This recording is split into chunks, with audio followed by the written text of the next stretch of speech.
Idiniklara ng pulisya na dead on arrival sa ospital ang isang tricycle driver at ang kanyang pasahero matapos ang isang pamamaril sa General Santos City. Ayon sa mga otoridad, naganap ang insidente sa Aparente Street kanto ng Salvena Street sa Barangay City Heights. Kinilala ng pulisya ang tricycle driver na si Ivan Conde, 33 taong gulang, residente ng Barangay Mabuhay, General Santos City, habang ang kanyang pasahero naman na si Nizer Rolien Jane Aguasito, isang nurse at nasawi rin matapos tamaan ng bala mula sa isang hindi pa nakikilalang salarin. Ayon pa sa mga otoridad, na agad na isinugod sa ospital ang dalawang biktima ngunit hindi na umabot ng buhay dahil sa tinamong mga sugat. Patuloy naman ang isinasagawang investigasyon ng pulisya kabilang ang backtracking operations upang matukoy ang pagkakakilanlan ng sospek at ang pangyayaring nagbunsod sa pamamaril. Sinusuri rin ng mga investigador ang posibleng CCTV footage sa lugar na maaaring magbigay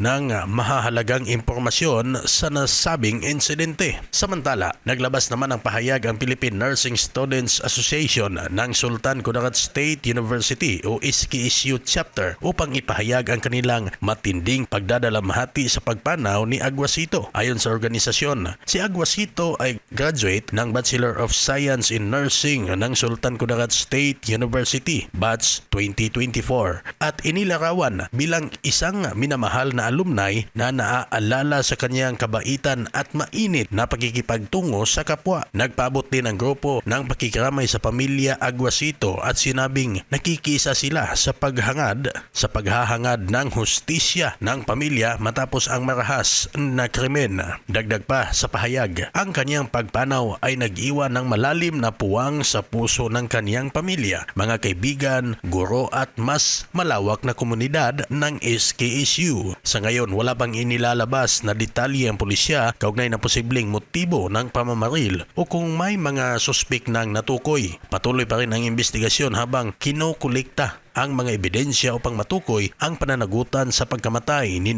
Conde at Aguasito sa General Santos City. Kung napadaan lang sa iyong video ito, palike, share, comment, and pasubscribe ng artikulo. Maraming salamat.